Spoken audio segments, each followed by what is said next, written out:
सामाजिक सञ्जालमा आबद्ध मेरा प्यारा मित्रहरू हार्दिक नमन। आदरणीय प्यारा मित्रहरू, आज म हजुरहरू समक्ष आफ्नो केही विचार राख्ने क्रममा जुन काली गण्डकीको उत्पत्ति र काली गण्डकी को थिइन् र कसरी चाहिँ काली गण्डकी भइन् र त्यहाँ शालिग्राम कसरी चाहिँ नि उत्पत्ति भए र कसरी काली गण्डकीका काखमा चाहिँ शालिग्राम भगवान स्वयं विष्णु भगवान बस्नुहुन्छ भन्ने कुरो योभन्दा पहिलाकै अङ्कमा मैले हजुरहरूलाई भनिसकेको छु। यस्तै यस्तै प्रसङ्गकै कुरो छ।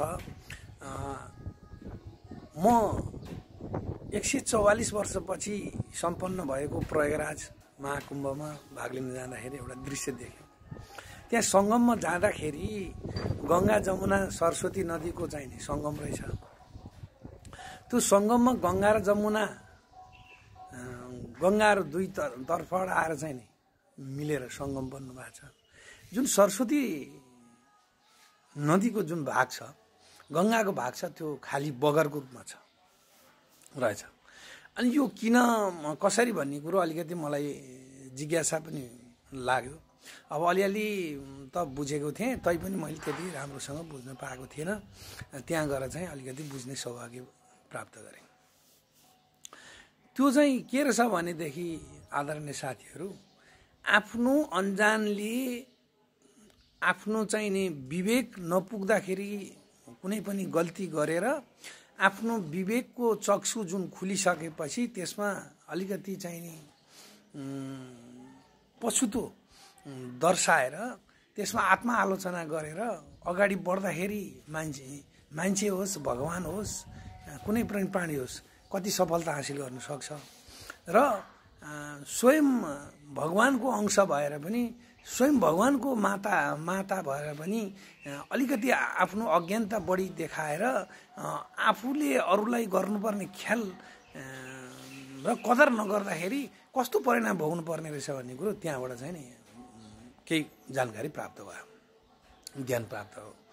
यसै प्रसङ्गमा चाहिँ नि सरस्वती गङ्गा पनि गणेश भगवानको श्रापले चाहिँ उहाँ चाहिँ नि अलग हुनुभएको रहेछ। अब यो कसरी भएको रहेछ भनेदेखि आदरणीय साथीहरू, यो प्रसङ्ग कोट्याउँदाखेरि हामी कर्दम ऋषिको चाहिँ नि कुरा पनि कोट्याउनु पर्ने हुन्छ। कर्दम मुनि चाहिँ तपस्वी हुनुहुँदो रहेछ। उहाँले चाहिँ नि भगवान नारायणको तपस्या गर्नुभएछ। उहाँको तपस्याबाट भगवान नारायण खुसी हुनुभएछ र वरदान माग्नुको लागि अनुरोध गर्नुभएछ। र कर्दम ऋषिले भन्नुभएछ, अब हजुरको चाहिँ नि दर्शन पाउने बित्तिकै म मोक्ष त भइहालेँ, मलाई के चाहिँ नि वरदान माग्नु छ र तैपनि हजुर जस्तै एउटा पुत्रको चाहिँ अभिलाषा गर्दछु भनेर भगवान नारायणसँग कर्दम ऋषिले भनेपछि भगवान नारायण खुसी भएर चाहिँ नि मुसुका हाँसेर भन्नुभएछ, हुन्छ म हजुरको पुत्र भएर जन्मिन्छु, तर हजुरले चाहिँ नि स्वयम्भू मनुकी पुत्री देवहूतिसँग विवाह गर्नु चाँडो भनेर चाहिँ भगवान नारायणले त्यति भनेर वैकुण्ठ जानुभएछ।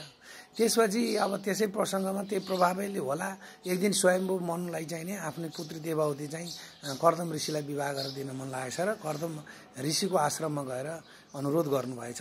कर्दम ऋषिले भन्नुभएछ, कसैले इच्छाले आफ्नो कुनै चिज अर्पण गर्न ल्याउँछ भनेदेखि त्यसलाई स्वीकार नगर्नु पाप हो, हुन्छ म स्वीकार गर्छु भनेर भनिसकेपछि कर्दम ऋषिलाई चाहिँ स्वयम्भू मनुले आफ्नै पुत्री देवहूति चाहिँ नि विवाह गरेर दिनुभएछ।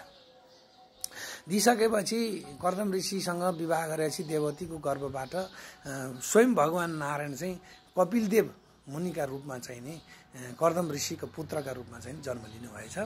र यसै प्रसङ्गमा जन्म भइसकेपछि एक दिन आफ्नो बाबा छोरा चाहिँ नि आफ्नो केही भलाकुसारी गर्ने क्रममा कर्दम ऋषिले भन्नुभएछ कपिल देव मुनिसँग अथवा नारायण आफ्नो छोरासँग भन्नुभएछ, मलाई चाहिँ नि सन्यास आश्रम ग्रहण गरेर चाहिँ धर्म चाहिँ नै ग्रहण गरेर चाहिँ मोक्ष हुन मन छ भनेर आफ्नो पुत्रसँग भएपछि कपिल देव मुनिले भन्नुभएछ, हुन्छ जानुहोस्, हजुरको भलाइ कसरी हुन्छ त्यसरी गर्नुहोस्, माताको चाहिँ नि पिर नलिनुहोस्, मातालाई चाहिँ नि म जिम्मा लिन्छु, म मोक्ष गराउँछु भनेर कपिल देव मुनि अथवा चाहिँ आफ्नो पुत्रले भनिसकेपछि कर्दम ऋषि चाहिँ नि खुसी भएर उहाँ जानुभएछ र आफ्नो इच्छा अनुसारको कर्म गरेर मोक्ष प्राप्त गर्नुभएछ।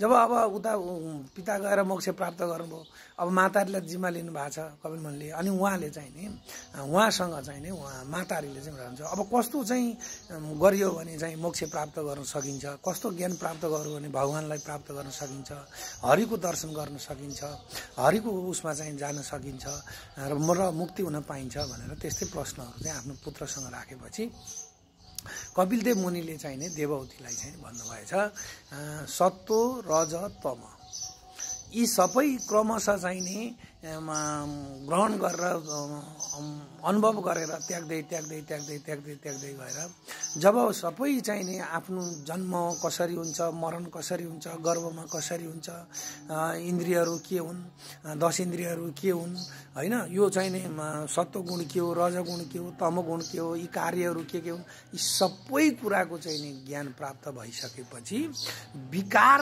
रहेका सबै पदार्थ र सबै चिजहरू सबै तत्त्वहरूलाई त्याग गरेपछि विकार रहित सत्व गुणमा चाहिँ प्रवेश गरेपछि र चाहिँ सम्पूर्ण तत्त्व ज्ञान प्राप्त गरिसकेपछि भगवान हरिको विषयमा पनि सम्पूर्ण जानकारी हुन्छ र चाहिँ मोक्ष प्राप्त गर्न सकिन्छ भनेर चाहिँ आफ्ना मातारीलाई चाहिँ नि भगवान कपिलदेव मुनिले चाहिँ नि सबै तत्त्व ज्ञान दिइसक्नु भएको थियो। आफ्नो पुत्रबाट सबै ज्ञानका कुराहरू तत्त्व ज्ञानहरू प्राप्त गरिसकेपछि देवहूतिले प्राणत्याग गर्नुभयो।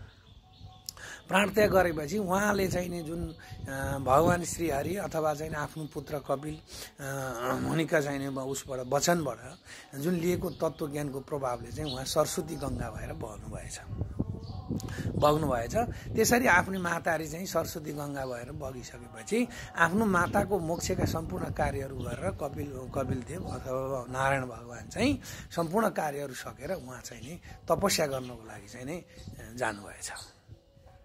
अनि गङ्गा जमुना सरस्वती चाहिँ त्यहाँ चाहिँ निरन्तर चाहिँ अविरल बगिरहनु भएको रहेछ र सरस्वती नदीका तटमा एकपटक चाहिँ नि एक बखत चाहिँ नि भगवान गणेशलाई चाहिँ नि व्यास मुनिले चाहिँ यो महाभारतको चाहिँ विषयमा चर्चा गरेर सबैमा चाहिँ लेख्न लगाउनु भएछ।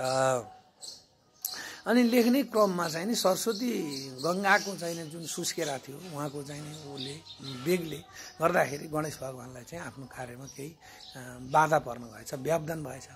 अनि उहाँले चाहिँ नि सरस्वती गङ्गालाई भन्नुहुन्छ सरस्वती गङ्गा तिमी शान्त भएर बग न, मेरो काममा चाहिँ व्यवधान आइरहेछ भनेर गणेश भगवानले भन्नुभएछ। भन्दाखेरि अब सरस्वती गङ्गा त उहाँ त भगवान कपिल मुनिकी आमा होइन, माता। अब आफ्ना पुत्रले सबै मोक्ष काम गर्यो, त्यत्रो चाहिँ नि अब पुत्रबाट तत्त्वज्ञान प्राप्त गएपछि चाहिँ उहाँ चाहिँ नि अब सरस्वती गङ्गाको रूप धारण गरेर चाहिँ बग्नु भएको। उहाँले अब त्यो गणेशको चाहिँ त्यतिको वचनलाई ख्याल गर्नु भएन। ख्याल नगरेपछि गणेश भगवानलाई रिस उठेपछि गणेश भगवानले भन्नुहुन्छ सरस्वती तिमी अलग हुनेछौ भनेर श्राप दिनुभएछ र त्यहाँदेखि सरस्वती गङ्गा चाहिँ अलग भइछन्। अहिले चाहिँ सुक्खा सङ्गम चाहिँ छ, सुक्खा सङ्गम छ, तल चाहिँ जल छ भन्ने कुरो चाहिँ बुझियो, अब सुनियो होइन। अब त्यहाँ हामी खोसेर हेर्ने कुरो पनि भएन। सुक्खा छ, सरस्वतीको जुन तट छ त्यो सुक्खा छ, सङ्गम छ जुन सुक्खा छ, यता गङ्गा र जमुना चाहिँ नि मिलेर सङ्गम बनाएको छ र त्यसै स्थानमा हामीहरू स्नान गरियो, आइयो, घुमियो, बुझियो। अब यसले के बुझाउँछ भने काली गण्डकी एउटा चाहिँ नि चरित्रहीन स्त्रीले पनि आफ्नो चाहिँ नि ज्ञान प्राप्त भइसकेपछि त्यो आफूले गरेका कार्यमा पछुतो गरेर राम्रा कार्यहरू नले उहाँ चाहिँ नि काली गण्डकीको रूपमा चाहिँ उत्पत्ति भएर भगवान विष्णुलाई सदा सर्वदा शालिग्रामका रूपमा चाहिँ आफ्ना काखा राख्न पाउनुभयो।